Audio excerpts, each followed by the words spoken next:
Había una vez, iniciemos esta historia de manera diferente. Esta es la historia de un personaje al cual no muchos conocen, pero que todas las personas tienen presentes en su vida. Alguien al que nadie conoce su historia.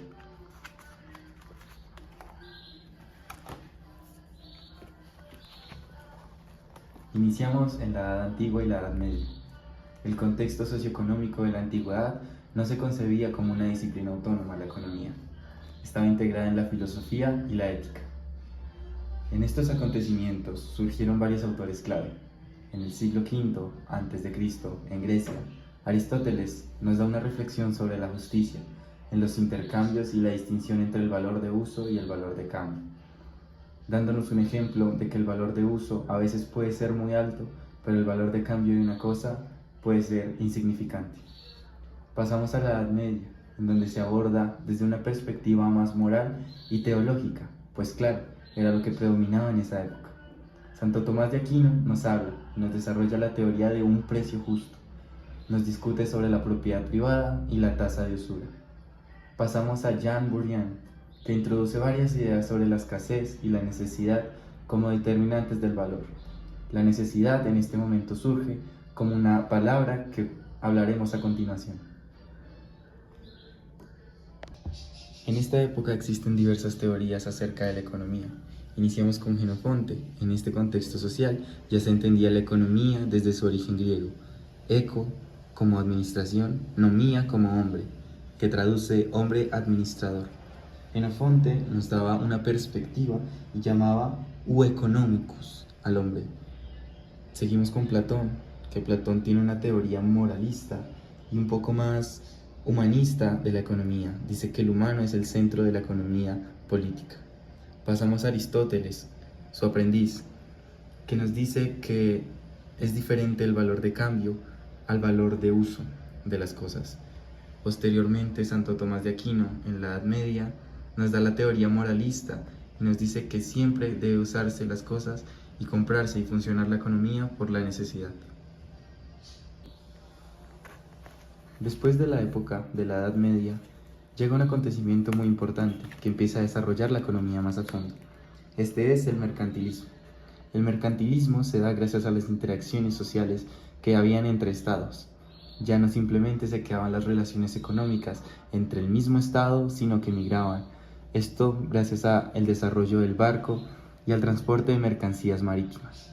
En este punto encontramos el mercantilismo marcado desde el siglo XVI.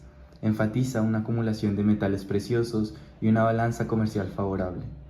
En este punto, William Pretty introduce métodos cuantitativos a la economía. Mientras tanto, Bernard Mandeville plantea varios vicios privados que pueden generar beneficios públicos. Asimismo, David Hume critica las políticas mercantilistas y aboga por el comercio libre. En este punto, no hay una regulación continua ni uniforme para todos los estados y naciones que querían comerciar entre sí. Es por esto que la economía era libre. Asimismo, la fisiocracia, hacia el siglo XVIII, considera que la agricultura es la única fuente de la riqueza y se desarrolla el tableau économique, que es el modelo que representa el flujo de los bienes y el dinero dentro de la economía. Asimismo, Pierre Samuel defiende la libertad económica y el laissez-faire. Surgen teorías económicas que enfatizan el papel del Estado en la economía, pues como no había una regulación, se necesitaba que algún Estado o algún ente regulador pusiera las reglas entre las interacciones sociales y económicas que habían en la época. Esta economía preclásica se da gracias a las interacciones sociales en Europa, asimismo por la apertura comercial de Asia y la conquista de América a finales del siglo XV.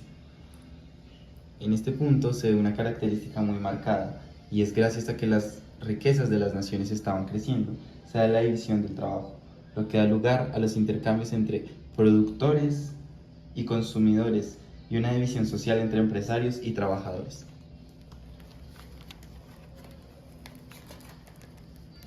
Llega la etapa de la economía clásica. Se da desde La riqueza de las naciones de Adam Smith, un libro muy importante del acontecimiento, que lo que nos da a entender es que el egoísmo es el centro y es el eje fundamental de la economía moderna. En este punto se dieron los diferentes principios que marcaron esta etapa. Por ejemplo, que cada pulgada del suelo se utilice para la agricultura, minería o manufacturas, para un bien económico. El segundo es que todas las materias primas se encuentran en un país y se utilicen para manufacturas nacionales, que los bienes acabados tienen un mayor valor que las materias primas, que se fomente una población más grande y trabajadora. Asimismo, que se prohíban las exportaciones de oro y plata, pues son las riquezas nacionales, y que todo dinero nacional se mantenga en circulación en el mismo país. Que se obstaculicen tanto como sea posible las importaciones de bienes extranjeros, en donde sean indispensables y determinadas. Algunas importaciones deben mantenerse de primera mano. Que en la medida de lo posible se limiten las exportaciones de materias primas. Que se busquen constantemente oportunidades para vender el excedente de las manufacturas. Que no se haga el cambio de oro y plata. Y que se permita y se obstruya la importación de bienes que existen de modo suficiente en el país. En este punto se da una libertad económica. Hablamos de la idea del mercado que funciona con la mínima intervención del Estado, dejando que la oferta y la demanda se autorregulen. El mercado autorregulado es otra de las características de la economía clásica, basado en la metáfora de la mano invisible de Adam Smith sobre los intereses individuales que contribuyen al bienestar general. Aquí vemos a nuestro autor Adam Smith, que en 1723 nos da y nos introduce el libro y la idea de la riqueza de las naciones, que se destaca la división del trabajo y el mercado autorregulado como motores del crecimiento y la prosperidad de las naciones. David Ricardo también, por otro lado, nos habla de los principios de la economía política y la tributación, sentando las bases del comercio internacional. Asimismo, Gengis Khan nos da una apertura social del mercado asiático hacia el mundo. John Mill publica su obra Los principios de la economía política, amplía las teorías de Smith y nos integra los aspectos sociales y éticos, reflejando una preocupación por el impacto de la economía en el bienestar humano. Esta economía clásica no solo influenció el desarrollo de políticas económicas, sino que también le dio forma a los debates de distribución de riqueza, comercio global y rol del Estado en las sociedades, que es la base en la cual se construyeron las teorías posteriores, como el marxismo y la economía neoclásica. Continuamos con la escuela neoclásica. Esta escuela basaba su estudio en el desarrollo de las preferencias del individuo, es decir, era individualista, y en la subjetividad de la economía, alejándolo de la política y acercándolo a lo matemático. Se basaba también en el libre mercado. En esta etapa encontramos varios autores, entre ellos está Hermann Heinrich, que acuñó el término de lo que era la utilidad marginal, la cual nos decía que la satisfacción que se obtiene del consumo de un bien disminuye con el incremento de su consumo. Encontramos también a William Jevons. Acuñó la teoría del valor, que es que el valor depende de la utilidad, pero la utilidad se la dan las personas. Es aquí que encontramos lo subjetivo de la economía, porque depende del valor que cada persona le dé al consumo de un bien para que éste tenga una utilidad. Encontramos, siguiendo, a Karl Menger, quien fue el fundador de la escuela austríaca y que decía que los fenómenos económicos son el resultado de la conducta individual de los seres humanos. Por eso, como ya mencioné anteriormente, los valores son subjetivos. Seguimos con Leon Walras, que la teoría matemática es que buscaba el equilibrio general en el mercado para establecer precios y demandas. Y decía que no había una existencia de las clases sociales, sino que a cada persona se le daba el lugar de tomar decisiones y no existían las formas de organización. Y seguimos con Alfred Marshall, quien fue lo que propuso lo que hoy conocemos como el ceteris paribus, que dice que hay un equilibrio parcial entre dos variables, pero mientras todo lo demás se mantenga constante. E introdujo conceptos que hoy en día seguimos manejando, como lo son la elasticidad de la demanda, los bienes complementarios, los bienes sustitutos, la economía interna y la economía externa. A pesar de sus ideas, la escuela neoclásica recibió muchas críticas por parte de una corriente que fue conocida como los neocardianos. Estos criticaban esta escuela por el hecho de que decían que era muy abstracta porque solo utilizaba métodos matemáticos para definir los comportamientos de los agentes económicos. En base a esta teoría sale una corriente conocida como los keynesianos, que se basaba sus ideas en lo que se conoce como la economía política. Algunos de sus autores fueron Alexander Hamilton. Él decía que no debía haber un libre comercio, es decir, que dar una protección a través de los conocidos aranceles. Aranceles que ayudarían a la economía interna a desarrollarse y a evitar exportaciones muy costosas. Seguimos con Agustín Cournot, que él hizo un estudio respecto a los mercados imperfectos, los monopolios, oligopolios, duopolios. Con Friedrich, él presentó como tal lo que conocemos como la economía política, que se basa en la protección y promoción de la industria interna para lograr el bienestar de la nación a través de la agricultura, mercado y comercio. Seguimos con Pierro. Él creía que cada empresa tenía su propio mercado, es decir, que cada empresa podía regular los precios que le daba a sus productos. Entonces acá entraba la confusión con un monopolio. La gran diferencia de lo que creía Pierro es que los monopolios no tienen un bien sustituto, en los que él dice que cada empresa tiene su mercado. Si hay bienes sustitutos cercanos, pues para que los consumidores no estén obligados a consumir de esta empresa.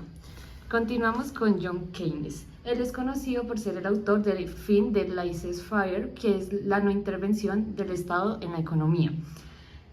O sea, él quería que el Estado interviniera más. Entonces, él decía que el libre mercado no funcionaba porque había una incertidumbre respecto al comportamiento de los agentes económicos. Para solucionar esto, propuso la intervención del Estado, para que así no se generara esta incertidumbre respecto a esto.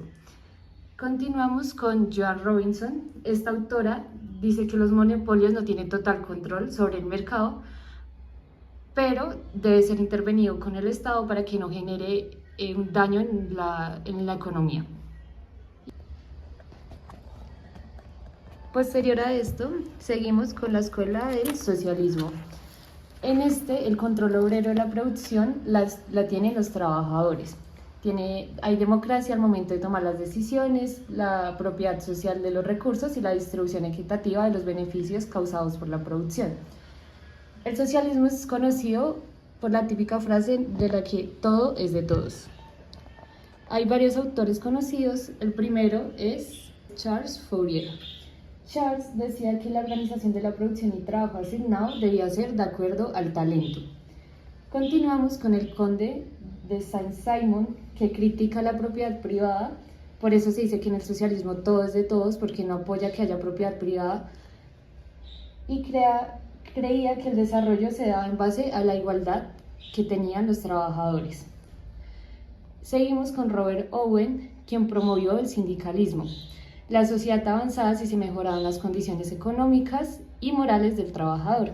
Y continuamos con el mayor representante de esta escuela, que es Karl Marx, que dice que todos son dueños de los medios de producción y que el triunfo y el bienestar de estos medios era impulsado por el bienestar que tuvieran los trabajadores. Es decir, si los trabajadores tenían condiciones dignas, la producción iba a ser mayor, por ende el desarrollo de la economía también iba a ser mayor.